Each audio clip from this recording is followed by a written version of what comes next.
Et c'est parti. Ah non, c'est pas ça, c'est un live. Et c'est parti pour le show. Il s'est laissé chanter en même temps.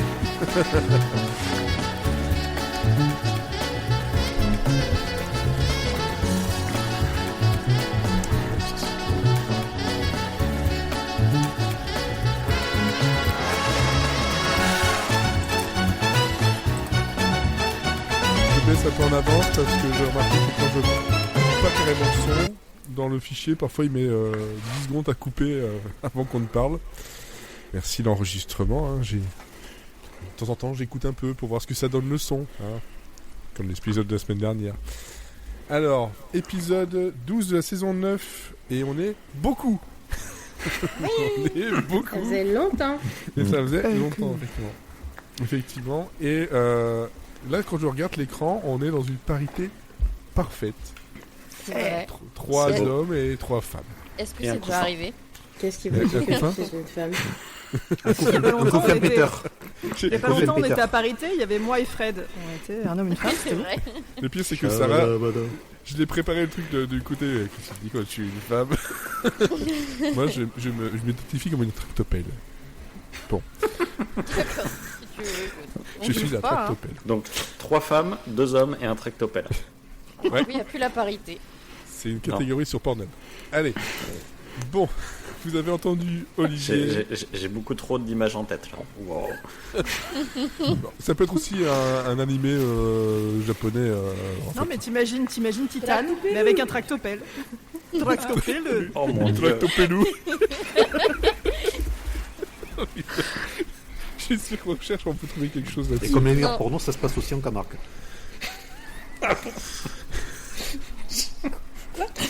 Il doit y avoir un élément que je n'ai pas. Non, c'était une blague sur la Camargue, tout simplement. Ok. C'est trop de niche. Ouais, Comme c'est la ça. Camargue. Comme les chiens. Donc il y a Cécile, Elodie, Florian et Sarah avec moi. Je comprends pas, on est plus de 2. J'ai plus l'habitude, moi, je fais plus ça, moi. Je ne sais plus où regarder. Il y a trop de gens sur Il y a l'écran. trop de gens. Vous m'intimidez. Je l'ai eu aussi en tête, tu m'énerves. C'est pas vraiment Il y a trop de gens qui podent. C'est la seule chanteuse qui a fini par se perdre. Hein. C'est connu, parce que Hélène Ségara. Ouais. Bon, Hélène Segara. Avec son tractopelle. non, avec le chanteur québécois, là, Garou. Tu nous as fait une version allemande du tractopelle. Tractopelle. Le tractopelle. Ce sera le titre de ce podcast. Les effets spéciaux et la tractopelle. Super. Ah, la tractopelle. Et en même temps, Hélène Segara, si elle demande je me gare où, je me gare où, elle a la réponse.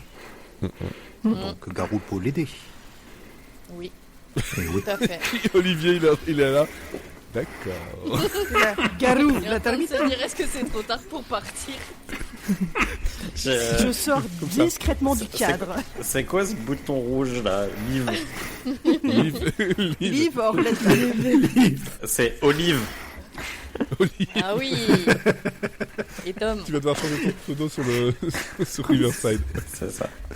Bon, aujourd'hui, on va parler donc de FX Effets Spéciaux, la série, pas les films, parce que là on est dans Monsieur Série, et on va aussi faire quelques petites, très très petites recommandations, parce qu'on est beaucoup, on n'a pas beaucoup de contenu.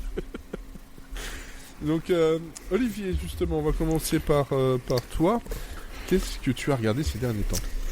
Alors moi dernièrement là depuis la dernière émission j'ai regardé pas mal de choses parce qu'en fait je suis tombé sur des séries qui avaient des petits épisodes donc du coup ça m'a permis de commencer plein de choses en même temps. Du coup j'ai commencé sur Apple TV plus Servant qui je sais pas si vous en avez parlé déjà dans le podcast. Non. Donc c'est une série donc Apple TV plus qui a été créée par Tony Bascalop. Je sais pas comment ça se dit. Est-ce que ça vous plaît? On C'est dit ce qu'elle a escalope. J'espère que ce qui serait marrant, c'est qu'il soit milanais. Donc, En attendant, c'est un homme pieux, c'est un homme dévot. et qui a été produit par Night Shyamalan. À tes souhaits. Donc c'est souvent souvent on dit que c'est la série de Night Shyamalan, De mais trop. en fait pas du tout. C'est pas lui qui l'a créé. Et donc c'est une série qui raconte rapidement. Ça se passe à Philadelphie et c'est l'histoire d'un couple qui on peut le dire parce qu'on le sait assez rapidement, qui a perdu son enfant et dont la femme a une poupée de substitution en fait, qui s'appelle une poupée de renaissance et qui permet en fait de faire son deuil, et sauf qu'elle n'y arrive pas du tout et qu'elle pense toujours que c'est un vrai bébé, et du coup elle décide d'employer une nanny à domicile, sauf que du coup c'est une poupée quoi qu'il faut garder, et mais c'est Chucky. Mais à partir du moment où cette jeune fille au On père appelle. va arriver, qui est c'est une jeune fille très timide, très qu'on sent un peu coincée du cul, et en fait à partir du moment où cette jeune fille arrive dans la maison, en fait il va se passer plein de choses paranormales, et notamment le bébé va redevenir un vrai bébé. Donc voilà, donc c'est une série fantastique, et c'est une série qui a la particularité de se dérouler dans un lieu unique, et les 4 saisons, donc il y a 4 saisons, c'est des épisodes de 30 minutes. Le Vivaldi. Ouais, c'est un peu ça. C'est pas si La loin que pizza.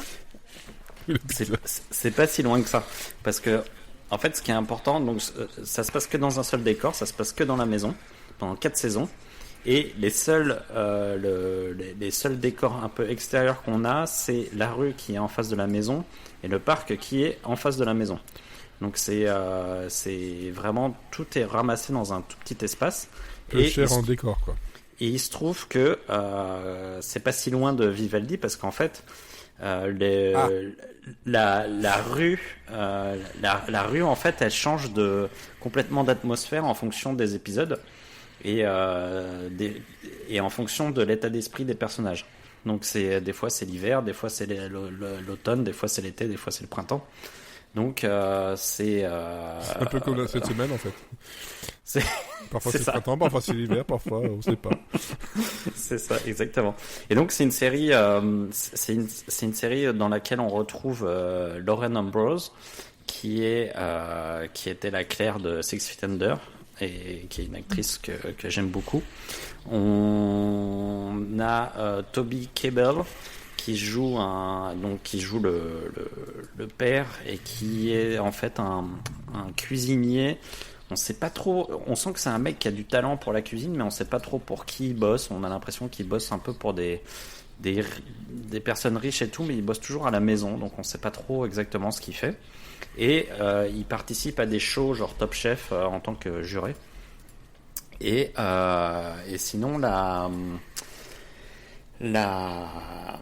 babysitter, alors la jeune fille au père, elle est jouée par Nell Tiger-Free, qui est une actrice assez étonnante, puisqu'elle se métamorphose de saison en saison, et que elle commence comme on a l'impression qu'elle est mormone, et puis en fait au fur et à mesure des saisons on la découvre beaucoup plus perverse que ça, et du coup c'est un personnage qui est assez ambigu, qui est assez étonnant à voir évoluer. Donc voilà, donc c'est une série c'est des épisodes de 30 minutes, donc c'est assez rare dans le fantastique d'avoir des épisodes de 30 minutes, donc c'est assez rapide. Et en fait c'est une série qui est assez désarçonnante, parce que elle a plein de genres à son arc en fait. C'est-à-dire que par moment on tombe dans un espèce de fantastique qui est tellement fantastique que ça en devient ridicule. Lauren Ambrose, elle pousse les potards vraiment à fond dans l'hystérie, et du coup parfois elle est vraiment presque dans la comédie, et en même temps il y a des scènes qui sont très très inquiétantes, et pourtant il se passe pas non plus tant de choses que ça. Donc je trouve que c'est un bon dosage de fantastique, de comédie absurde, de drame. C'est par moments un peu ovniesque comme série. Et voilà, il y a des épisodes qui me tombent un peu des mains, d'autres que je trouve absolument fabuleux. Mais grâce à la petite durée des épisodes, finalement, on passe assez rapidement d'un épisode à l'autre. Ouais. Et voilà quoi. Donc c'est une série qui est plutôt captivante. Il y a des scènes qui sont parfois assez inquiétantes, voire plus quoi. Donc je trouve ça assez réussi. En tout cas, j'arrive à la fin de la saison 4 et j'ai vraiment très envie je crois que c'est terminé d'ailleurs. Je crois qu'il n'y aura pas plus que 4 saisons. Et j'ai très envie de voir la suite et de voir la fin surtout, pour voir jusqu'où tout ça va mener. Parce qu'en fait, finalement, quand je fais le bilan de la trajectoire de tous les personnages, il y a vraiment, je trouve qu'il y a une trajectoire qui est vraiment étonnante pour quelque chose qui s'est passé dans un lieu quasiment unique, quoi. Donc voilà. Donc à voir sur Apple TV+. Sinon, j'ai regardé Beef. Donc c'est sur Netflix. Sur Netflix. Acharné, voilà, c'est ça, je cherchais le... donc ça, je vais faire très vite parce que, comme j'avais dit sur Twitter, Beef, j'ai trouvé ça bof. Tu peux t'arrêter. Donc c'est une série qui voit Stephen Yeun et Ali Wong s'insulter en voiture et tout d'un coup se poursuivre comme deux personnes acharnées, donc. Et en fait, ça va devenir ce petit conflit de route va devenir une espèce de lutte acharnée entre les deux personnages. J'ai trouvé ça vraiment un peu vain comme. En fait, il y a un moment donné, vers l'épisode 6 ou 7, où je me suis dit, tiens, on commence à toucher du doigt quelque chose. Et à rentrer un peu plus dans la psychologie des personnages, et tout d'un coup on se dit ah ouais, c'est pas si bête.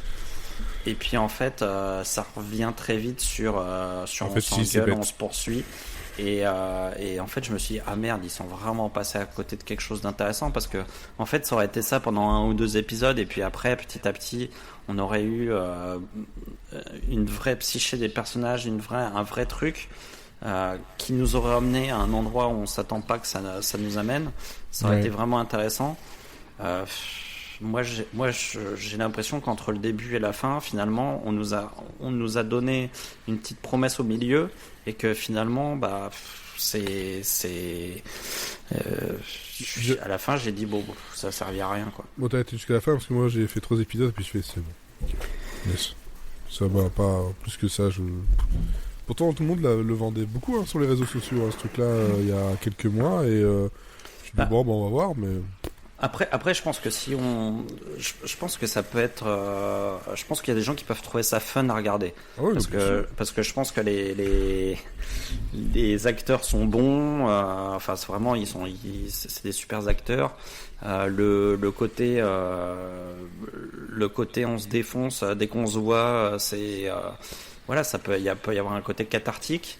Simplement, moi je trouve ça, pour moi c'est un scénario de court-métrage, et j'ai l'impression que sur 10 épisodes, même si c'est des épisodes qui font 30 minutes aussi, j'ai l'impression que c'est un peu long et répétitif, quoi. Donc j'aurais voulu que la série nous emmène rapidement vers autre chose. Et puis en fait, je trouve qu'elle le fait, mais pas suffisamment, quoi. Donc bon, il y a un côté fun, mais un peu trop répétitif à mon goût. Ok. Donc il te reste 2 séries, je vois. Ouais. Du coup, j'ai commencé la saison 5 de Fargo. Pour le coup, ça c'est vraiment pas mal. Je trouve ça vraiment bien.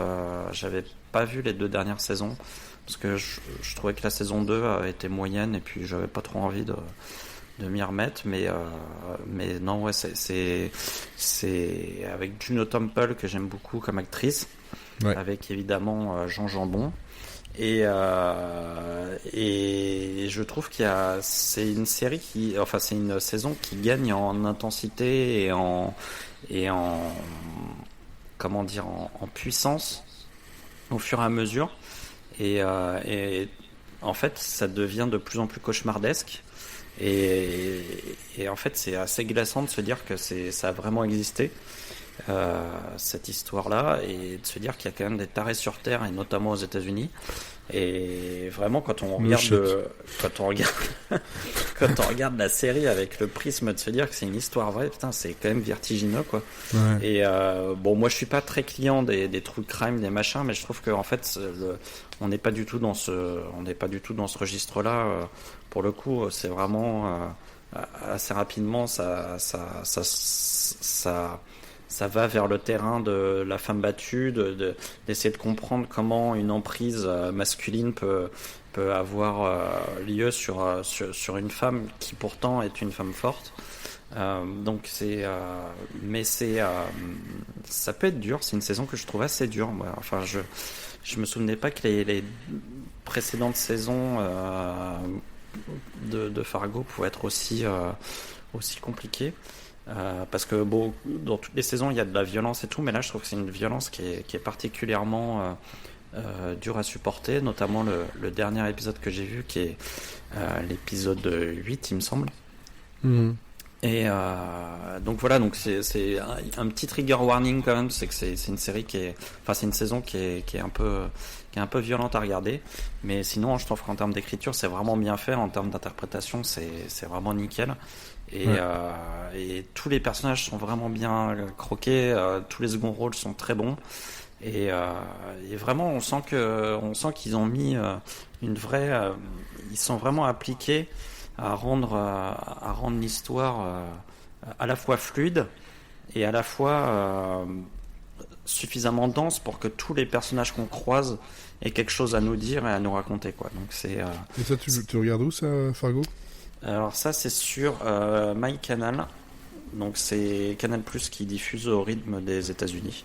Okay. Donc je sais pas combien il y a d'épisodes disponibles. Je me demande s'ils sont pas déjà tous disponibles. Je crois qu'ils sont tous disponibles. C'est surtout qu'il y a les 4 premières saisons qui sont dispo en même temps, et donc ça c'était pas arrivé depuis la fin de Salto, puisque Salto avait diffusé la saison précédente.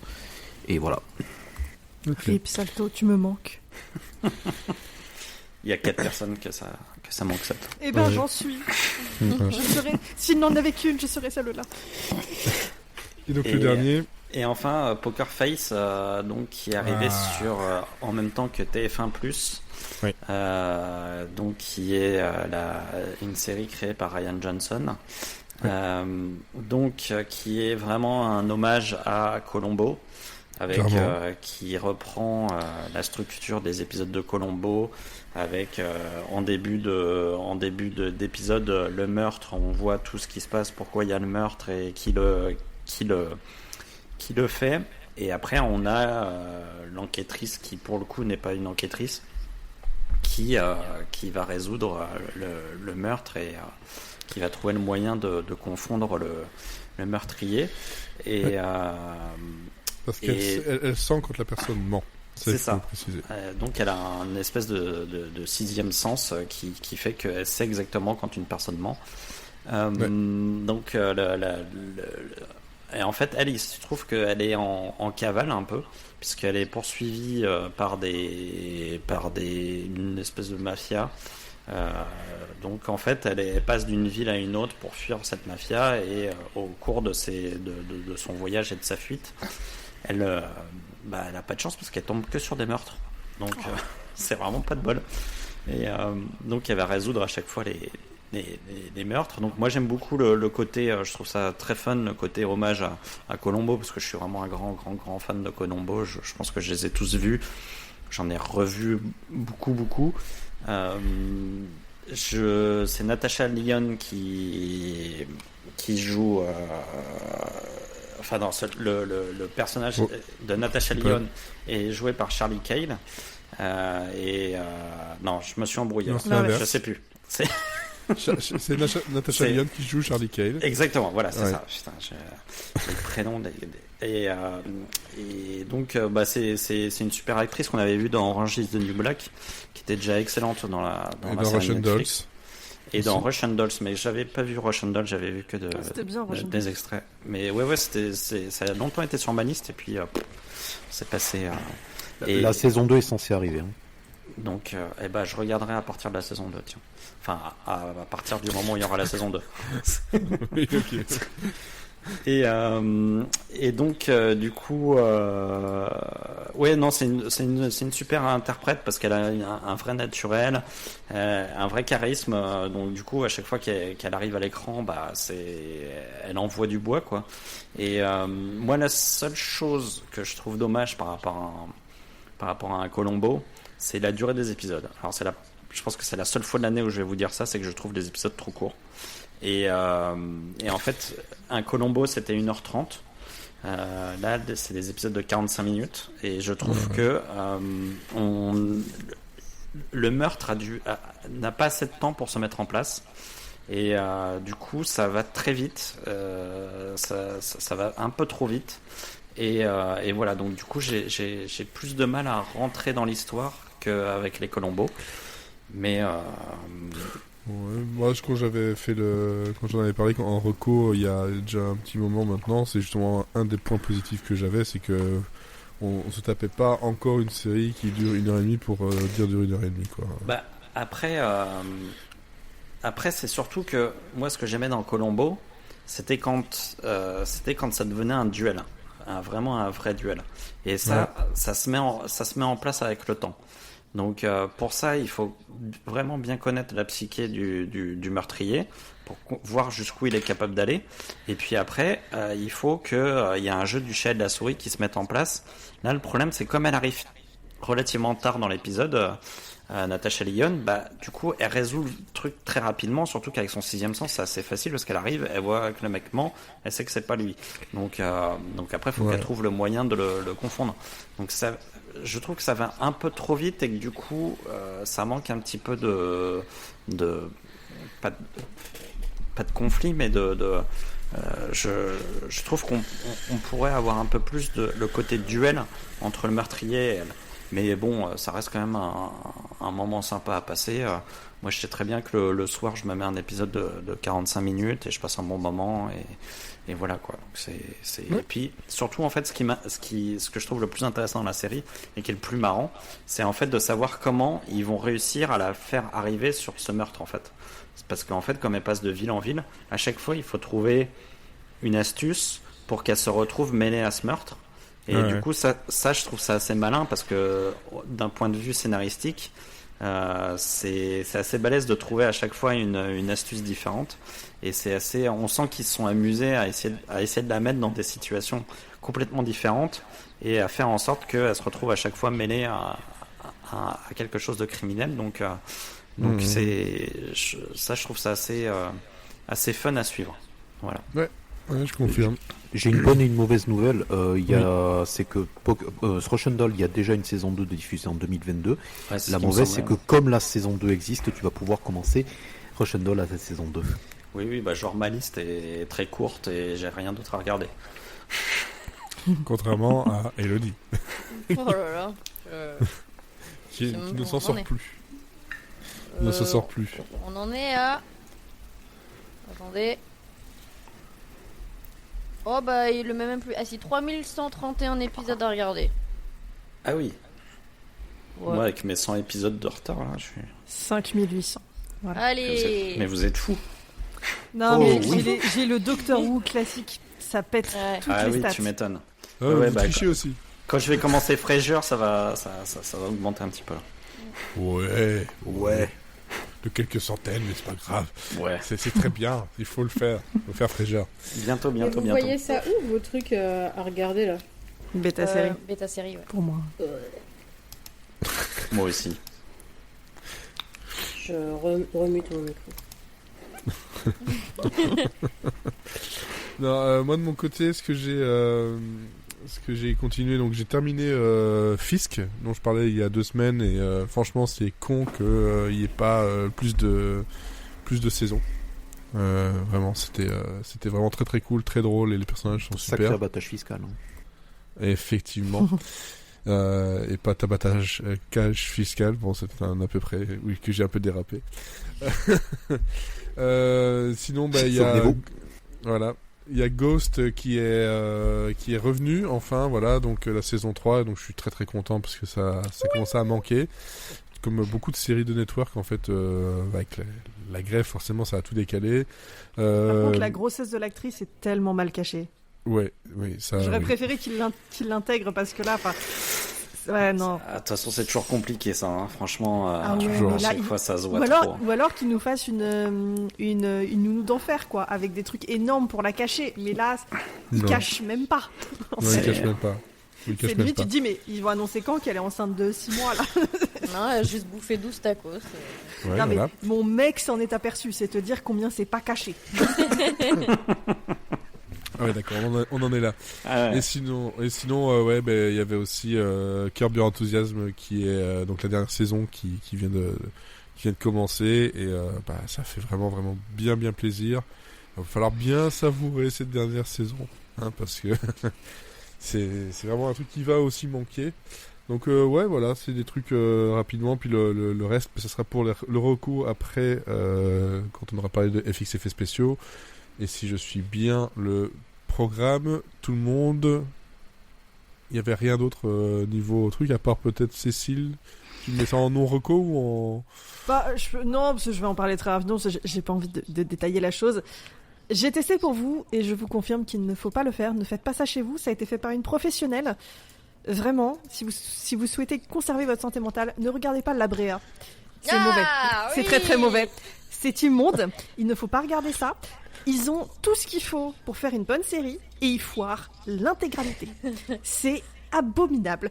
Je pleure, vraiment. C'est affreux. Donc heureusement la série s'arrête là. J'en suis à l'avant-dernier épisode, donc je ne peux même pas vous dire si le dernier épisode finit bien. La série finit bien, clôture bien toutes les intrigues. En fait, le problème que j'ai avec la série, c'est ça, c'est qu'ils ouvrent des intrigues. Genre en saison 1, ils trouvent, donc la Brea, c'est des gens qui se retrouvent transportés en moins 10 000 avant Jésus-Christ dans une faille.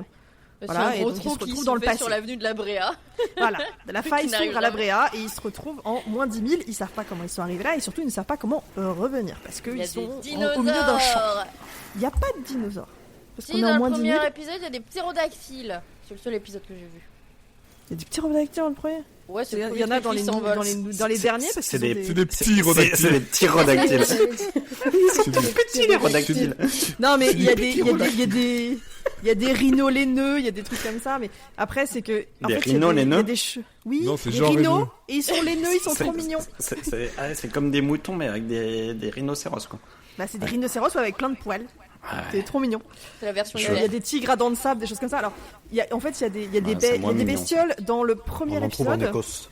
Et dans la dernière saison, parce que c'est là où ils ont des sous. Parce que la dernière saison fait que 6 épisodes, donc ils ont pu mettre de la thune. Et surtout, ils avaient moins d'acteurs à payer parce que dans la dernière saison, la moitié des acteurs ne sont pas là. Donc c'est juste nul. Parce qu'ils ont trouvé un meilleur job ailleurs, hein, littéralement. Oui, bah je peux imaginer. Oui. Et donc oui, par exemple, donc un exemple d'intrigue qui tombe à l'eau complètement.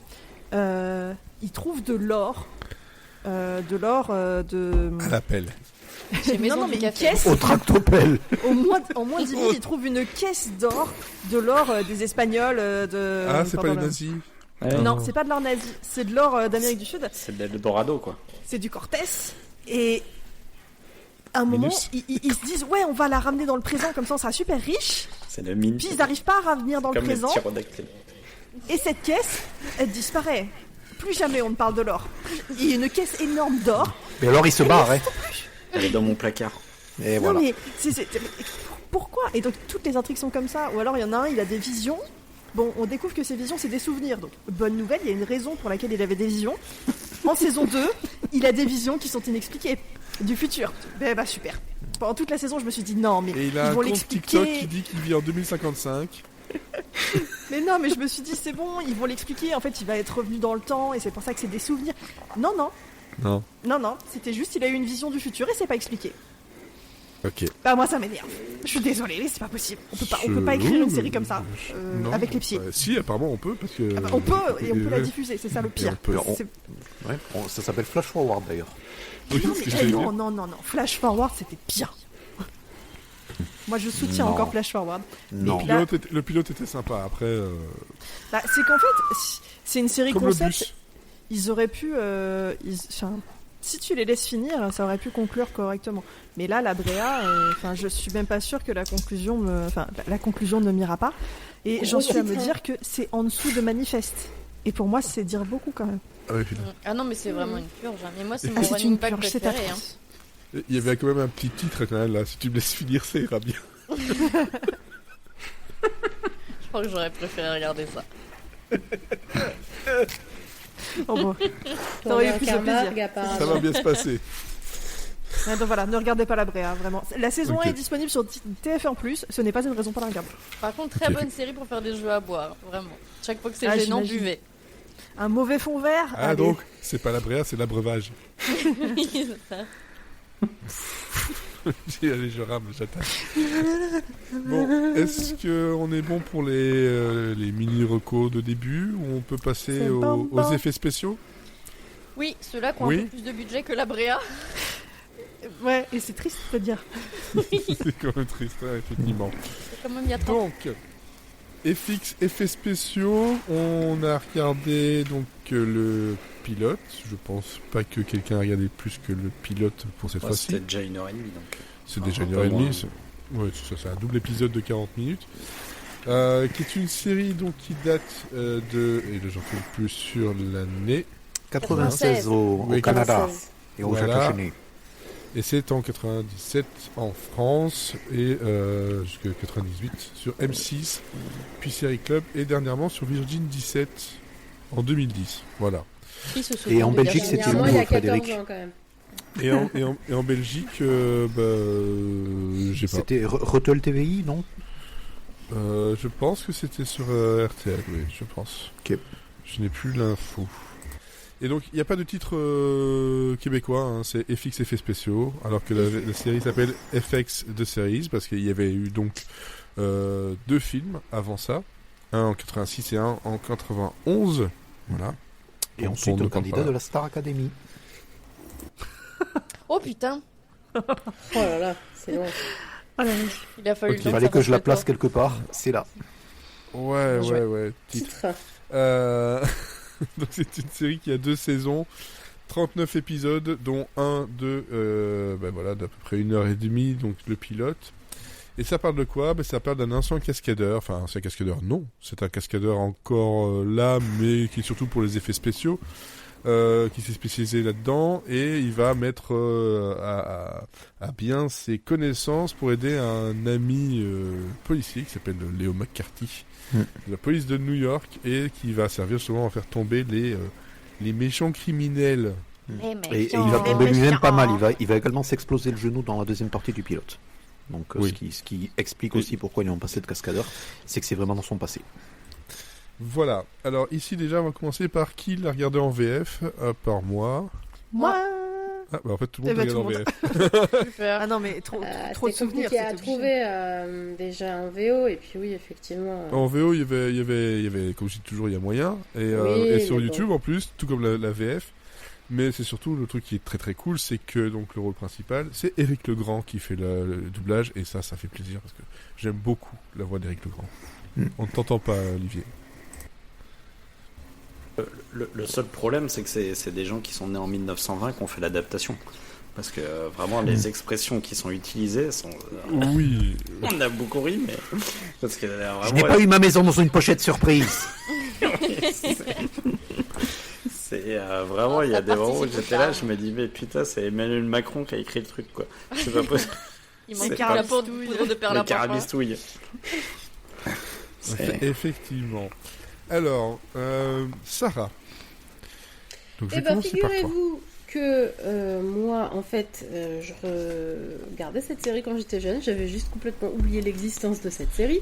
Et je m'en suis rappelé en lançant le pilote et le générique notamment. Et j'avais aussi oublié que j'avais un giga crush sur le personnage principal. Évidemment, Je voilà. pense qu'on aime beaucoup. Hein. Oui, bah, c'était la même période que Pas le moi. rebelle aussi, avec l'autre, avec ses petits cheveux longs. Enfin, voilà, il y a clairement quelque Ces chose. petits cheveux longs. Ils sont petits, des- mais ils sont longs. Comme les redacteurs. Il est comme les redactyles. Voilà. Et, Il est très chouette. et bon, alors, indépendamment du fait que j'avais oublié que ça allait durer encore plus d'une heure, c'était pas ouf. Quoi. Titre. Oui, je sais pas trop quoi dire parce que j'étais à fond quand j'étais petite, mais maintenant, je veux dire, à 9 ans et à 36, c'est pas pareil. J'étais quand même, comme l'a dit Olivier... C'est pas pareil, moi j'ai roulé ma bosse entre-temps. Bah voilà, j'étais tellement influencée par leur VF que du coup, je parle comme eux. Ça, je n'ai pas compris pourquoi ils parlaient. On avait vraiment l'impression d'être dans Derek contre Superman, encore une fois. Tous les doublages. Alors, est-ce que c'est parce qu'on avait regardé Mosinor avant? Peut-être. Mais en tout cas, tous les doublages étaient quand même très décalés. Les expressions étaient super vieillottes. Et ça m'a vachement marqué. Après, bon, pour 96, les effets spéciaux, voilà, Carrie-Anne Moss avec son petit truc 3D. Elle est très jolie. Qu'est-ce qu'elle est belle, mon Dieu. Elle est belle. Ouais, c'est fou. Hein. Voilà, aussitôt vu, aussitôt oublié. C'est pas un truc pour lequel j'ai de la nostalgie, en fait. Je pense que c'est aussi pour ça que j'avais oublié que je regardais cette série. Hein. Mais je regarderai clairement pas la suite. Surtout qu'il n'y a que 2 saisons, je crois. Il y a que 2 saisons, ouais, voilà. Ouais.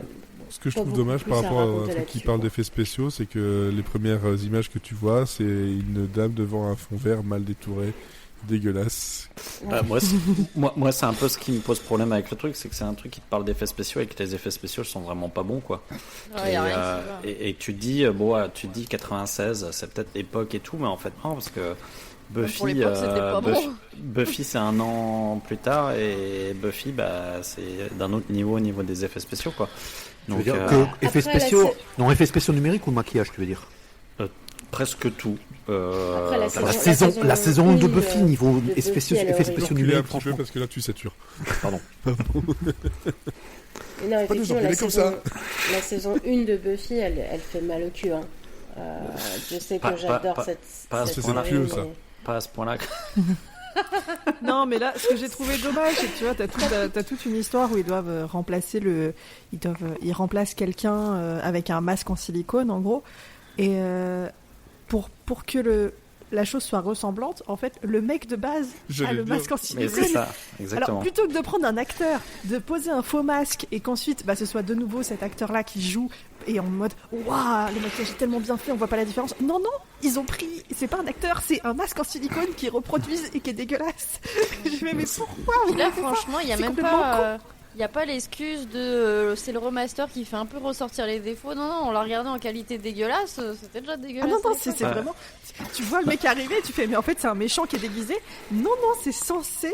Tu es censé croire que c'est sa vraie gueule. Ouais. Ça ne va pas. Moi, ce que j'aime bien, c'est que en fait le gars, c'est censé être un maître des effets spéciaux, tu vois, le mec imbattable. Et là, on lui dit ta mission, c'est de me faire ressembler à un homme. Ah non, ça je peux pas. Oh non, impossible. Jamais je n'y arriverai.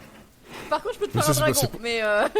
Non, mais ça, c'est pour dire qu'il peut pas le faire ressembler à un homme parce qu'elle est trop belle. Enfin, c'était un truc comme ça. Ah non, mais ça, par contre, pendant tout l'épisode, dès qu'elle apparaissait à l'écran, j'étais oh mon Dieu, qu'est-ce qu'elle est belle. Oh là là. On peut rouler en lettre quand elle a le masque de vieux dégueulasse, là, ça... Ah non, moi, je faisais comme lui, j'ai roulé une pelle quand même. Hein. Pas de problème. L'occasion se représentera peut-être pas, alors bon. Mais surtout, pourquoi ce choix d'homme horrible qui ressemble à Freddy, le griffe de la nuit, j'aurais dit Darry Cole en fait, mais ouais. Les cheveux longs et la calvitie en même temps. Le mulet. Le mulet calvitie. Le mulet calvasse. Pour l'embrasser dans la gare après, en plus. Vraiment dégueulasse, quoi. Ah non. Dégueulasse. Quelle idée. Olivier, t'allais dire quoi par rapport à tout ça? Non, j'allais dire que même, effectivement, les trucs de maquillage sont pas réussis, mais après les effets spéciaux numériques, bon, pour l'époque, je peux comprendre parce que les incrustations c'était moins en point que maintenant, mais il y a une base quand même à respecter, c'est que il faut que l'actrice qui est filmée soit dans le même angle de vue que le décor que tu mets derrière.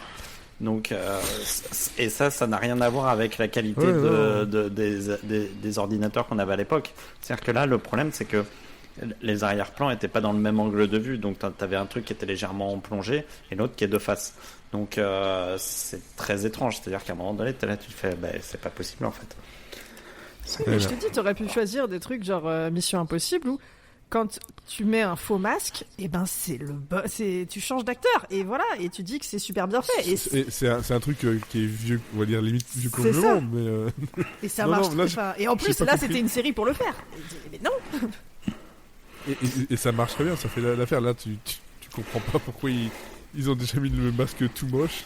Et après, tu n'arrives pas à comprendre, est-ce que c'est vraiment la personne ou est-ce que c'était lui, est-ce que... Voilà. Juste pour être plus technique, parce que tout à l'heure Cécile parlait justement de masque, en fait, quand tu mets le masque de vieux, et justement après, Carrie-Anne Moss l'enlève, mais en fait, quand je vous disais, il y a toute une scène en fait où tu le vois, mais tu appliques en fait des prothèses de latex, donc théoriquement tu ne peux pas retirer un masque parce que c'est collé à ta peau. Théoriquement. Oui. Donc voilà, donc déjà, et ils le font, j'ai l'impression qu'ils le font 2 fois quoi. Ils le font aussi avec le masque, etc. Donc j'ai dit, si vous voulez faire Mission Impossible, faites Mission Impossible. Oui, ça. Là c'est ça. Techniquement, c'est pas possible. Voilà, il s'est carrément collé par petits bouts. Et elle l'enlève comme si c'était un masque qu'elle avait trouvé au farci à trappe du coin, quoi. Ils appliquent aussi des poils en fait, parce que les poils sur les visages de vieux, c'est très très important. Ouais. C'est pour qu'on soit sûr que c'est un homme. C'est parce que les hommes, ça a des poils. Ça a des poils. Voilà. Ça me dégoûte. Mais globalement, c'est vrai que de la série... Enfin, moi, je me souviens plus des films que de la série. Et plus de l'avoir revu comme ça, c'est vraiment... Ouais, c'est la série des fins des années 90, avec un budget pas ouf parce que c'est chez c'est CTV au Canada. Donc c'est la série canadienne de l'époque où le scénario il vaut ce qu'il vaut, t'as le cas de la semaine et t'as pas grand chose qui va bousculer tout ça. D'autant plus que là le format d'1h30 ça lui fait pas du bien du tout. Ouais, je pense que les autres épisodes sont plus resserrés. C'est beaucoup plus digeste, ouais. Ouais, ça doit être plus intéressant. Mais là on sent qu'ils comblent beaucoup. Mais ce qui est un peu dommage parce qu'en fait ils avaient plein de choses à présenter et que finalement ils font que du comblage quoi. Oui, et puis bon, lui, enfin, on voit pas assez Angie en fait, qui est quand même. L'assistante, on la voit pratiquement pas, c'est dommage. On la voit suffisamment pas alors qu'on la voit beaucoup plus après. Et elle est vraiment très intéressante là-dedans. On voit peut-être un peu trop. Typiquement le genre de personnage qu'on aurait aimé voir plus. Développer et tout parce que ils avaient le temps pour le faire et le détective en fait lui par contre on le voit un peu trop par rapport à ce qu'il propose, c'est un peu dommage, donc il y avait un déséquilibre dans les personnages. Moi j'avoue que le détective j'avais oublié son existence quoi. Autant l'assistance, sa tête, sa voix, tout était fixé dans ma tête, le flic pas du tout, et Carrie-Anne Moss j'avais oublié qu'elle jouait dans cette série. Alors peut-être que j'avais vu que des épisodes de la saison 2, parce que je crois qu'elle est que dans la 1. Ouais, elle est que dans la 1.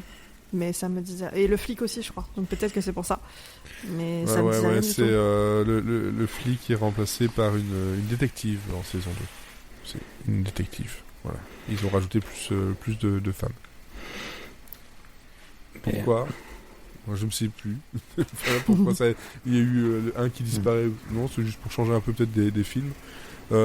Personnellement, moi je suis allé jusqu'au 2e épisode, histoire de voir un petit peu justement le problème que j'avais avec de la longueur de ce rythme. Effectivement, c'est beaucoup plus agréable sur un format de 45 minutes. Et les personnages, je trouve ça bien mieux équilibré. Et surtout, là, c'était une alerte à la bombe. C'était quand même beaucoup plus intéressant niveau scénario que ce qui était proposé ici avec... le coup classique des méchants producteurs avec des caisses d'argent, des machins, enfin voilà, c'était non mais la voix du pas producteur.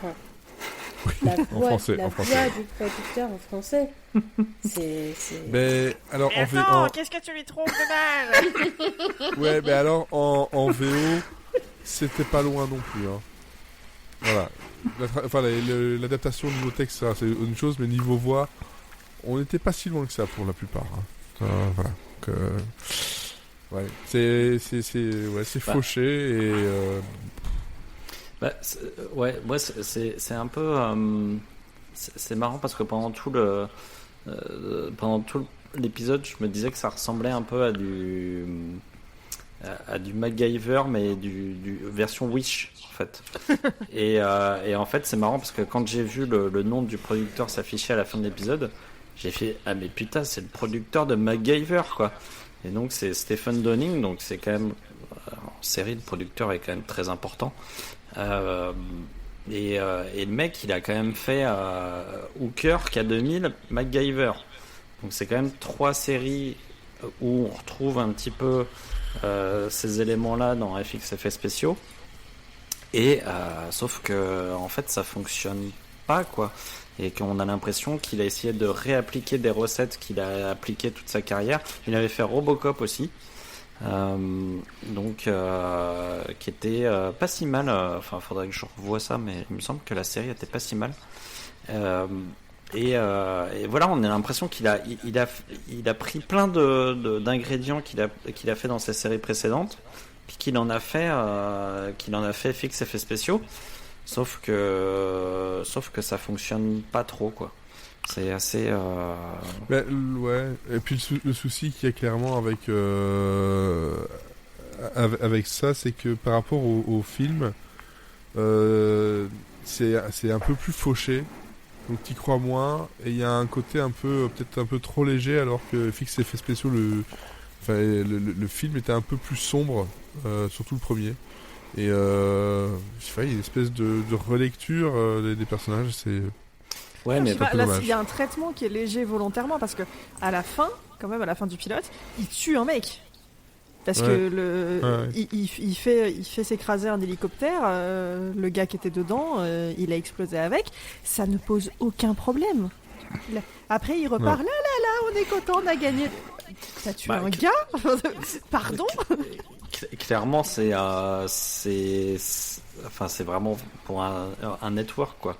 On est dans un truc, c'est comme MacGyver, comme toutes ces séries-là où il se passe des trucs qui sont pas forcément sympas, mais où au final les mecs finissent avec le sourire, tout va bien, c'est génial, et puis tout se passe bien, et puis on a l'impression d'avoir passé un bon moment, quoi. Et Florian, toi, de ton côté? Mais moi, je suis beaucoup moins sévère que la plupart d'entre vous. Moi, c'est vrai que la deuxième partie pêche pas mal par rapport à la première, mais en fait, pour ce que c'est et au vu en fait des précédents pilotes qu'on a vus, qui étaient également des séries du milieu des années 90, etc. Moi, je craignais vraiment un tout petit peu d'avoir le kitsch qui me saute à la face, et j'avoue qu'en fait, sur ce coup, la VF et les dialogues de la VF passe, en fait. J'ai vraiment l'impression d'avoir entendu des comédiens de VF qui s'amusaient, et du coup je pense que ça peut-être même un peu plus élevé la qualité de l'ensemble pour moi. Donc il y a ça, et j'ai trouvé que c'était une série d'aventures assez légère, mais c'est fait exprès, enfin toute la présentation en fait de l'antre de Tyler, tu te prends au jeu, en fait, ça n'a absolument aucun sérieux du tout, le fait qu'il ait autant de gadgets dans ces trucs-là, le fait qu'il arrive à... Il a un petit chien robot. Il a un petit chien robot qui s'appelle Bleuet, en fait. J'ai failli mettre Bluey, que j'ai failli mettre en pseudo ce soir pour... C'est ça, le fait de en fait vouloir avoir cette idée de mettre des animatroniques en fait de compagnie, des choses comme ça. J'ai l'impression qu'il y a quand même eu un tout petit peu de fun communicatif en fait dans cette espèce de fabrication de super génie des effets spéciaux, etc. Donc c'est franchement au niveau du ton, au niveau de vraiment l'avancée de, on va dire, l'enquête et tout, j'avoue que j'ai quand même passé un assez bon moment. Bon, après je rejoins Fred, le personnage de l'assistante, il est vraiment traité par-dessus la jambe. Sur la deuxième partie, le personnage de Carrie Ann Moss et sa révélation comme quoi c'est une actrice fauchée en fait, qui a essayé de piéger Tyler, je sais pas, c'était un tout petit peu n'importe quoi, mais dans l'ensemble j'ai trouvé ça plutôt bien troussé en fait, c'est ça le truc. Mais après il y a effectivement des trucs qui sont nanardesques, vraiment involontairement, mais dans l'ensemble je pensais avoir beaucoup plus honte du visionnage que je me suis retrouvé à avoir honte, quoi. Ouais. Est-ce que Elodie, tu as d'autres choses à ajouter? Bah, en fait, On a regardé des trucs bien pires ici. Oui. Mais je pense que c'est surtout que ça a très mal vieilli pour l'époque, ça doit être quand même assez sympa. Moi, ce qui me... Effectivement, bon, les effets spéciaux, bof. Je trouve que ça manque d'explosions. J'aime beaucoup les explosions, je suis un peu déçue. Et surtout, en fait, je sais pas trop... T'as quand même un hélicoptère qui explose à la fin. Ah, mais faut attendre jusqu'à la fin. Et puis c'est même pas, ça fait même pas partie des effets spéciaux faits exprès, tu vois. c'est du bonus. Mais non, en fait, c'est que je sais pas trop où la série elle veut se situer. Je sais pas trop. T'as des moments où c'est presque dans de la parodie, mais en même temps c'est mal fait, donc du coup c'est pas vraiment drôle. Mais toute la scène dans le repère des méchants, enfin vraiment, on croirait une parodie de James Bond où c'est que c'est les méchants, ils ont des mallettes de billets et ils sont méchants.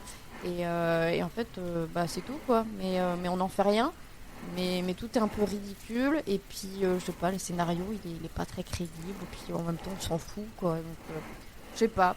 Ça, c'est surtout mal vieilli. Mais après, je pense que ça se regarde très bien un dimanche après-midi de sieste quoi. Ouais. Oui, mais c'est vraiment la série qu'on pouvait regarder le dimanche après-midi sur. Après sur le TF1. repas. C'était trop bien. Oui, ça avait un intérêt, hein, effectivement. Si, tu as quelque chose d'autre à ajouter ou pas? Moi, le côté nostalgique a très bien marché pour moi. Quand le générique est passé, j'étais trop contente. J'étais à fond. Par contre, justement, à propos de générique, il y a trop de musique aussi. Il y a de la musique tout le temps. C'est insupportable au bout d'un moment. J'ai pas fait gaffe. C'est très supportable. Pour moi, c'est vraiment un des gros points positifs de la... Non, moi, j'en pouvais plus. Moi, à chaque fois qu'il bougeait un orteil, t'avais le truc de jazz qui commençait. Pour moi, ça fait partie de l'ambiance de la série, quoi. Enfin, ça m'a rappelé des souvenirs. Mais trop, c'est trop, quoi. Et à un moment donné, il faut s'arrêter. Les voix, les musiques et tout, ça m'a vraiment ramené à l'époque. Donc moi, j'ai passé un bon moment. Voilà, c'est juste, quand je parlais des effets spéciaux mal faits, les maquillages, etc., c'est juste, je me dis, il y avait un moyen simple et pas cher de faire ça correctement et de créer de la magie et vous l'avez pas fait. Donc c'est plus pour moi, c'est des faux pas, des trucs ratés, de vouloir tellement dire on fait des super beaux maquillages alors que non. Voilà, ils ont voulu trop montrer. Après, faudrait voir aussi dans les épisodes suivants si ça s'améliore aussi parce que en général, les pilotes, c'est pas là où on met tous les sous, donc il y a peut-être des améliorations après au fur et à mesure de la saison et au fur et à mesure peut-être en saison 2, c'est peut-être mieux gérer tout ça.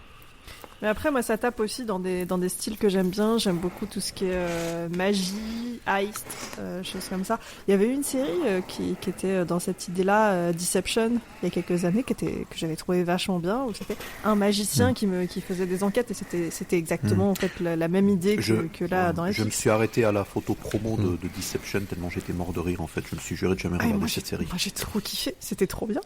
Non, c'était bien. Hein. C'était vraiment cool, Deception. Mais pareil, ça tape exactement dans ce que j'aime, donc c'était facile. Même si ça a fait naître la blague de un policier et puis on rajoute quoi que ce soit derrière et on fait une série, donc mais bon, voilà. C'est... Ouais. Et est-ce que Sarah, toi tu as quelque chose d'autre en plus à ajouter? Ou on a fait le tour?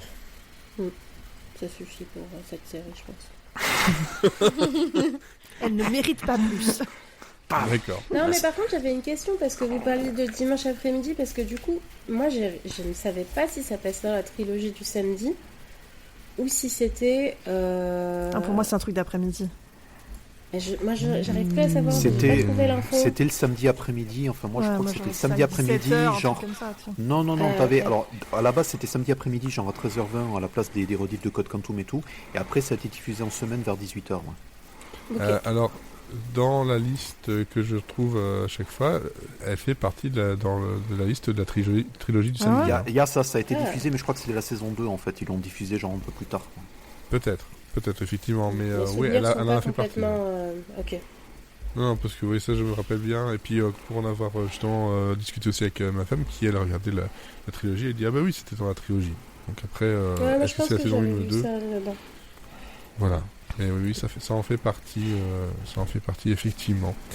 Bon, ben voilà, on a fait le tour de ce pilote qui, a des retours assez mitigés. Si vous voulez la revoir ou la découvrir, vous pouvez trouver ça en VO et en VF assez facilement donc sur YouTube. Vous tapez FX effets spéciaux saison 1 épisode 1, vous allez trouver. Et sinon vous tapez FX The Series, même chose, season 1 épisode 1, et vous allez trouver. Il y a directement une playlist pour les 2 saisons. Bon après voilà, c'est de la qualité presque VHS, donc mais un peu mieux que les dernières séries qu'on a regardées comme ça. Je voulais juste ajouter un petit fun fact en fait de la saison 2. Autant qu'Ariane Moss, comme tu l'as dit tout à l'heure, elle a disparu de la saison 1 parce qu'elle a été castée dans un tout petit film de SF en fait qu'elle a tourné pour la Warner ensuite. Et sur la saison 2, il y a quelqu'un qui était au staff de scénariste qui a ensuite dégagé en 99 pour créer des choses beaucoup plus connues. C'est Ed Bernero. Et Ed Bernero, il a co-créé New York 911 donc avec John Wells l'année suivante. Et ensuite, il a créé Criminal Minds, en fait, l'esprit criminel qui a eu la carrière que l'on sait. Voilà. Qui est une très bonne série. Ouais, effectivement. Bon, ben voilà, on a fait le tour. Il n'y a pas de quiz cette fois-ci. On va passer directement aux recommandations. Et, je garde la parole. C'est comme ça. Je suis le chef, je fais ce que je veux. Quel dictateur, celui-là. Quel dictateur, effectivement. Non, parce que là, c'est une série que j'ai découvert ce week-end, alors que globalement, elle est là depuis mars 2023 sur Disney+. Et je n'en avais jamais entendu parler du tout. C'est Disney+, et Hulu, c'est Up Here, ça s'appelle Tête à Tête en français. C'est une très bonne série, c'est moins bien le titre VF, mais ouais. Non, le titre VF est pas bon. Surtout quand on sait de quoi ça parle. Et donc ça parle d'une jeune femme qui est jouée donc par Mae Whitman, qui joue le rôle de Lindsay, qui vit une petite vie très très rangée avec son amoureux, où c'est tout est parfait. Ils mangent les mêmes sandwichs, ils lisent les mêmes livres, ils ont le même pyjama, ils ont tout ça, donc tout est très plan et au bout d'un moment en fait ça l'emmerde. Elle dit mais en fait moi ce que je veux c'est poursuivre une carrière de romancière, et là j'ai gagné un petit prix, je vais aller à New York pour lancer ça, donc soit elle lui dit soit on y va, soit je me casse. Et donc en gros elle se casse. Voilà, ciao le Ned qui était un peu concon et un peu nul. Le truc qu'elle a, c'est surtout qu'en fait elle fait ça parce qu'elle a envie d'arrêter d'entendre les voix qu'elle a dans sa tête qui lui disent de ce qu'il faut faire et ce qu'il ne faut pas faire. Et ces voix, c'est sa mère et son père et son ancienne copine d'école qui lui a un peu fait un sale coup. Je dis pas quoi parce que on le voit au tout début et c'est assez rigolo. Donc justement ces 3 voix-là qui sont toujours là pour lui dire non, ne fais pas ci, ne fais pas ça, c'est mieux de rester avec Ned parce que c'est un truc, c'est sécurisant, c'est bien, vous êtes bien ensemble. Elle va à New York où elle va découvrir entre guillemets la vraie vie, et elle va surtout rencontrer Miguel qui est joué par Carlos Valdés qui en fait lui aussi il a ces 3 petites voix qui lui disent quoi faire et quoi pas faire, et justement ils vont se rencontrer et on a comme ça une comédie romantique musicale. Ça faut préciser, il y a des chansons, il n'y en a pas beaucoup, mais il y en a des chansons et elles sont très très bien parce que c'est une série qui est créée par Kristen Anderson Lopez et Robert Lopez avec Steven Levinson, qui ne sont autres que ceux qui ont écrit des chansons pour Coco, La Reine des Neiges et plein d'autres choses aussi. Donc c'est pas des petits connoisseurs de la chanson. Et les épisodes sont d'une 30aine de minutes. Il y a 8 épisodes et c'est très doux, ça fait beaucoup de bien. T'as oublié aussi de dire quand est-ce que ça se passe, Fred, et c'est ça qui m'a le plus surpris. Ça se passe au début des années 2000. Enfin, même pas, ça se passe en 99. 99, non, mais après ça avance un tout petit peu, après ça se passe au début des années 2000. Oui, voilà, mais ça fait des allers-retours pour montrer un peu l'histoire des deux tourtereaux, et ça va jusqu'à justement le Y2K, et donc le bug de l'an 2000, etc. Mais c'est surtout une série qui, là, en 8 épisodes, c'est ça, voilà, de 30 minutes, je les ai dévorés parce que ça faisait vraiment beaucoup de bien. C'était doux, c'était drôle, c'était décalé. Les chansons étaient vraiment cool, dont la chanson du début du deuxième épisode, façon montage de film d'action avec You're a Tiger qui chantait façon rock. Ça c'est du air rock. C'est vraiment très très cool et je savais pas quoi m'attendre. Je cherchais bêtement des séries de 30 minutes. Comme je vous l'ai dit la dernière fois, je cherche des séries de 30 minutes, si possible des comédies parce que c'est ce que je préfère. Et puis j'en ai ajouté quelques-unes à ma liste et j'ai lancé celle-là vraiment en mode comment j'ai pu le louper, ça a l'air sympa. Et puis en fait j'ai pas pu décrocher parce que ça a fait beaucoup beaucoup de bien au moral. Et donc ça c'est sur Disney+. La VF est pas mauvaise. Ouais, la VF est pas mauvaise, mais elle est pas non plus extraordinaire. C'est la VF un peu fainéante. Désolé pour les personnes qui ont travaillé dessus. L'affiche, c'est un copier-coller de Once, par contre. Hein. Je croyais que c'était le film musical qui est sorti il y a plusieurs années de ça. Qui est un super film, d'ailleurs. Exactement la même chose, non ? Je vois pas. Je sais pas, je vois pas. Parce que quand j'ai tapé le nom de la série, je suis tombée sur ça et je croyais que c'était l'affiche de Once. Oui. Jean-Michel, j'ai pas la ref. Ça ressemble, mais avec quelque chose de plus ensoleillé. Orange. Ouais, voilà. Orange. Mais effectivement, ça ressemble à... Et en attendant, regardez Once. Et j'oubliais aussi de dire quelque chose, c'est que derrière, le réalisateur, c'est le réalisateur de Hamilton aussi, et donc le scénariste, c'est Tic Tic Boom. Voilà, donc c'est des gens qui sont dans le milieu de la comédie musicale. Et il expose tout sur son passage. Il expose tout, voilà. Non mais ça se voit, c'est ce qui est dommage en fait, c'est que c'est tiré apparemment d'une pièce que les Lopez avaient fait, enfin il y a quelque chose qui existait auparavant, mais c'est dommage que il n'y ait pas de saison 2 parce que des projets comme ça, avec des interprètes aussi charismatiques et tout, enfin moi Carlos Valdés, que je connaissais comme Cisco Ramon dans The Flash, franchement il est super bon dans ce projet, il est vraiment très bon. Ouais. Et même Mae Whitman que globalement... le seul truc que j'avais vu c'était Girls. Mais il n'y a pas de saison 2 exprès. Elle est dans Arrested Development. C'est considéré comme une mini-série ou c'est une série qui a été annulée? C'est considéré comme une mini-série. Mais je crois que il y avait moyen de faire des trucs. Peut-être un côté un peu anthologique peut-être ou j'en sais rien, mais globalement si on regarde les 8 épisodes, on a un début, on a une fin, on a quelque chose on n'est pas non plus en mode ah merde il manque un truc. Mais et je pense que c'est pour ça qu'il n'y a pas de saison 2, c'est aussi parce que ça se suffit lui-même, mais le concept et la façon dont ça a été écrit et les musiques font que c'est dommage de ne pas en avoir de ce niveau-là plus souvent. Parce que vraiment, même si on n'est pas très fan des comédies musicales, je suis sûr et certain que ça peut marcher sur beaucoup de personnes qui ne sont pas fans. Parce que les musiques sont loin d'être cons, ça raconte bien l'histoire, elles sont entraînantes, elles sont pas trop omniprésentes non plus.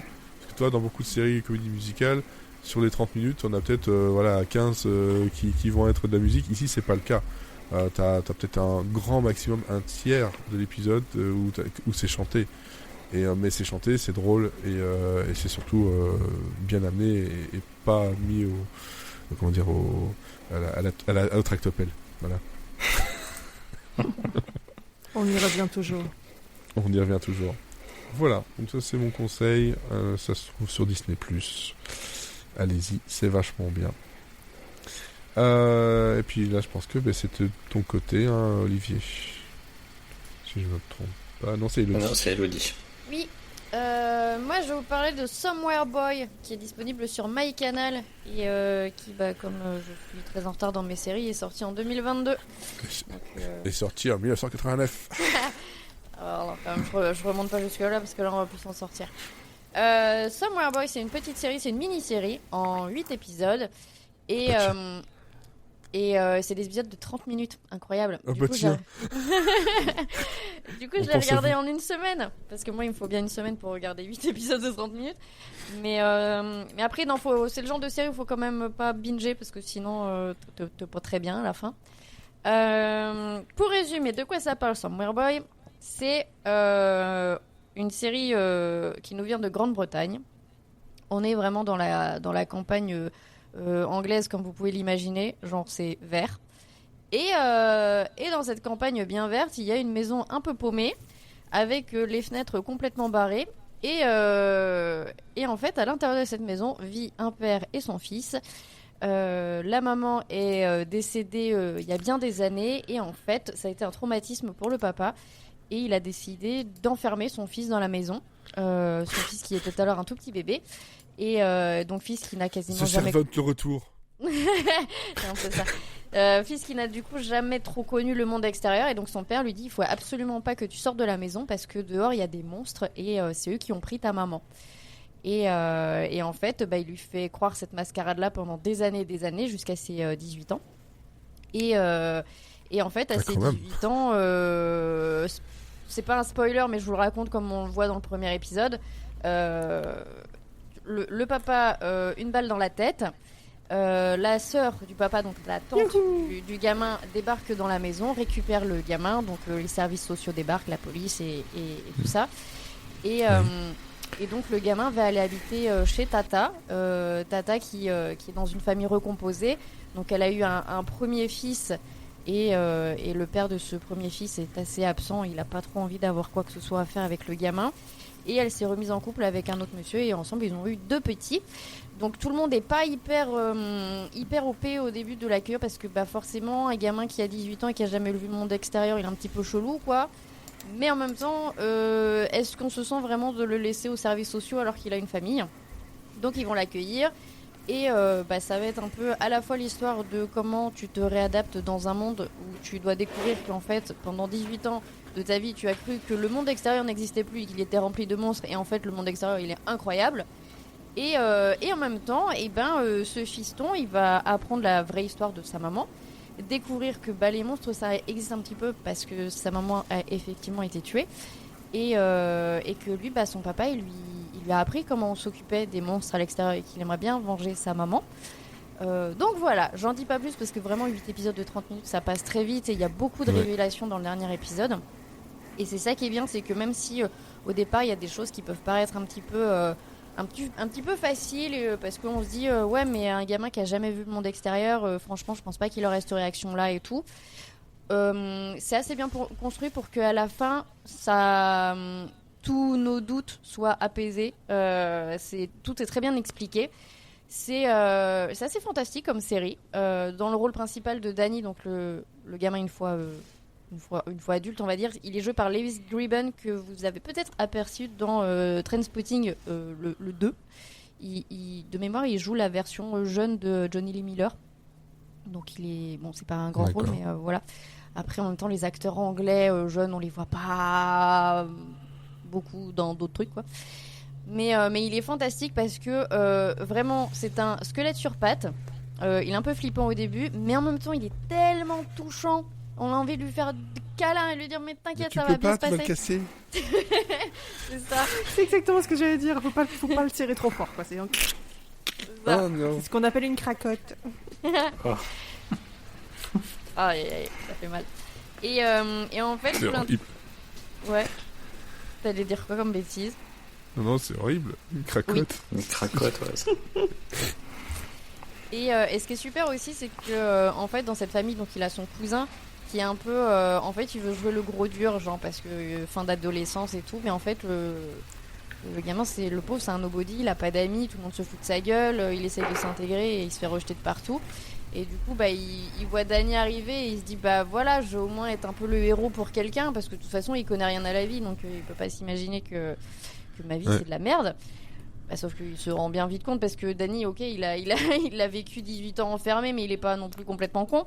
Donc il se rend bien compte que son cousin est un peu voilà, il a pas une vie mieux que lui finalement. Et en fait, c'est Unbreakable Kimmy Schmidt avec des monstres. C'est ça. Version dépressive, ouais. J'étais en train de penser à ça, ouais. Je me disais tiens. C'est un peu ça, mais en beaucoup moins drôle. Et non, et du coup, tous les deux, ils vont s'allier parce que c'est en fait tous les deux, ils ont des vies très différentes, mais finalement, ils se rejoignent dans le fait que ils sont très seuls et que ils doivent se construire une identité tous les deux et à la fois, ils vont un peu se repousser parce que un petit triangle amoureux à un moment donné. Mais et en même temps, ils vont s'allier parce que finalement ils ont personne d'autre, donc ils font une bonne équipe. Et en vrai, ils sont un peu drôles tous les deux parce que ils sont un peu gauches, quoi. C'est des grands adolescents qui savent pas trop quoi faire de leurs bras, quoi. Ils sont un peu gênants, mais terriblement touchants. Et après, il y a un côté. Je ne pensais pas à ça, Cécile. Hein. Moi, je pensais que les adolescents, ils savaient très exactement quoi faire de leurs bras. Mais ça en parle dans la série aussi. Mais c'est justement ça, c'est que en fait, c'est sous un. Qu'est-ce qu'ils font avec leurs bras? Avec leur tout le bras? Avec leurs poignets surtout. Tout le bras? Bah écoute, c'est que tu l'as pas bien fait sinon. Ils ont des emmerdes jusqu'au coude. Bon. Oh là là. Donc, comme Kenko aujourd'hui, tu vois. Mais non, en fait, c'est ce qui est bien dans la série, c'est que en fait, ça parle finalement de toutes les problématiques de la famille et de l'adolescence, mais sous le couvert de quelque chose de très dramatique. Mais finalement, en fait, c'est vraiment juste un prétexte pour parler de quelque chose qui est très commun, quoi. Et les acteurs sont formidables. C'est une série qui est vraiment pas facile à voir. J'ai pensé exactement la même chose. L'avantage, c'est que les petits-enfants, on les voit pas beaucoup. Comme ça, ils n'ont pas besoin de beaucoup jouer. D'accord. Il y a quand même des vannes dans cette série. Hein. C'est pas une série, ultra déprimante et tout. Enfin, non, il y a des quand moments même très des drôles, en bons fait. moments de vannes. Mais oui, parce qu'en fait, tous les deux, c'est un peu Dumb and Dumber, quoi, des fois. Et en fait, je peux pas trop en dire parce que ça serait dommage de spoiler, mais les scènes dans la ferme, elles sont très drôles. Et non, c'est vraiment super. Par contre, voilà, n'enchaînez pas les épisodes. Même si moi je l'ai un peu fait parce que la diffusion à l'origine c'était 2 épisodes par 2 épisodes. Donc j'ai fait pareil. Et en vrai ça se regarde bien, mais c'est bien d'espacer un peu quand même. Parce que déjà c'est qu'une mini-saison, donc faut la faire durer. Sinon elle va être vite oubliée. Et ça serait dommage. Ouais, et c'est vraiment cool. Après, voilà, pas à mettre devant tous les yeux parce qu'il y a des scènes où il y a vraiment les monstres. Donc, ils font un petit peu peur, mais bon. T'as un peu peur des monstres? Non. Ah bah dis donc. Oh là, un monstre qui fait peur. Ça fait peur. Ok, très bien. Donc là, on avait Somewhere Boys sur MyCanal et Up Here sur Disney+. Et je pense qu'on a fait le tour. Ou pas? Oui? Vous vous rendez compte? On est 6. On a fait moins de temps que d'habitude. C'est parce qu'on avait regardé un pilote qui était pas bon. Oh, je déconne. C'est pas qu'il est pas bon. C'est que, il est vieux, mais il est vieux. C'est qu'on s'en souvient pas. Et il était pas assez mauvais pour qu'on en ait non plus une diatribe. Ouais, parce que bon, je dis ça alors que quand on voit ce qui est prévu au programme pour dans 2 semaines, il y a Witchblade avec que des no-name. Ça, j'ai pas la ref, j'avoue. Attends, je crois que Witchblade, ça a été produit aussi par Stephen Downing, là, qui... Machin, là. Il a tout produit.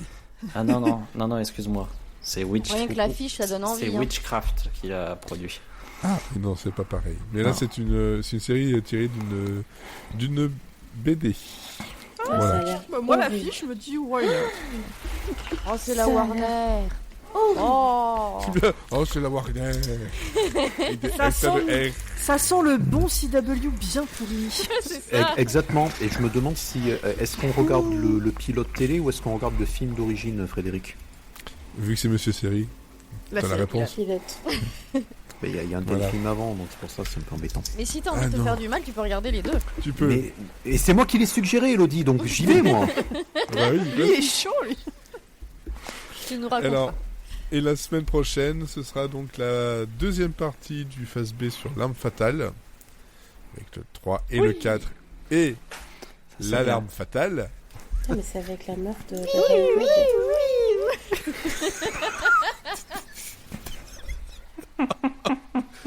Alors, c'était génial à voir. C'est elle les alarmes fatales. Hyper synchro, quoi.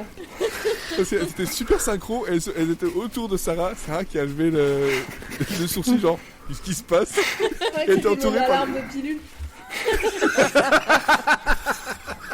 Attention, vous allez être enceinte. Attention, vous allez être enceinte. Non mais je peux t'extraire le son en stéréo de l'alarme et tu changes le son pour... Attention, pas du tout c'est discret. une descente de police. J'ai eu peur parce que heureusement j'ai la référence. Mais... Attention, c'est une descente d'organes. Non, bon, Encore, on est trop jeune. Si elle est enceinte, peut-être, tu vois. Ce sont des choses qui arrivent. en rappel. Arrêtons. C'est ça. Oh non, c'est dégueu. Si le placenta est pas bien accroché. Oh. Le avoir casting des de salles qui Witchblade m'arrêtent, est à vomir. Ah oui, oui, oui. Ben, pour moi, oui, c'est beaucoup de no-name et des têtes Pourquoi là, de le gant de second, Thanos trois rôles. Troisième rôle. Pourquoi là, le gant de Thanos? Et Demande à c'est Thanos. son attribut. C'est Witchblade. C'est très bien dit, son attribut. C'est Ça, son son attribut. Ça attribut. va pas être pratique pour dormir. Hein. Ah ben elle, quand elle était ado, elle savait quoi faire de son bras. Ah. Je peux te changer l'affiche et écrire C'est Fist. comme moi avec le pieu tout à l'heure. Iron Fist. Fist même, d'ailleurs. Blade. Oh. Fist Blade. Oh là, mais non, ça c'est les Assassin's Creed. Ça, Ah c'est- oui. C'est surtout. Ah non, c'est pas dans- c'est passé dans- dans Seven. Hein. Si, il y en a un, il est dans Good Doctor maintenant. Waouh. Incroyable. Quelle C'est grave pas. carrière. Bah, attendez, vous m'avez dit que des no-name, il y en a un, je connais sa tête. Ah Oui, bon, oui, après, son nom, l'actrice principale était dans Chasse à l'homme. Ah, C'est vrai. Moi, je me souviens juste de John Hensley, là, qui a joué dans Nip Tuck. Nestor Serrano aussi, il est connu. Pourquoi je l'ai vu Donc, Je sais pas, Nestor. Ça va- la ça boucherie va du être- coin. Il jouait avec John Hamm, avec Chambon, Serrano. Dans quoi que c'est que je l'ai vu. Jean, Ça va être Jean, ça, gros là, dans paquet, 2 semaines. jambon. Ah bah il y a Dominique Boucher. Ça va avec. Ah bah voilà. Tu vas mettre le titre de l'épisode un tractopelle, des jambons et des effets spéciaux. Des conseils aux véganes. Il y a un mec qui a l'air mort. Et il y en a un, il a presque le même nom de famille que Florian. C'est Eric Etabari. C'est parce qu'il T'aurais vient pu du... faire une vanne avec Eric Tabarly, mais non, il a fallu que tu me roastes. C'est parce qu'il vient du Pays Basque. Bah, le jambon, pareil. Pareil. C'est horrible. Je sens que ça va être horrible. Ouais. Merci. Il est moto, donc ça va. J'espère que c'est pas un pilote d'1h30 quand même. Mais Oh, t'as le choix. 2 heures. T'as le choix, t'as le pilote du départ, et après tu as le premier épisode. Et le pilote de l'arrivée. C'est ça.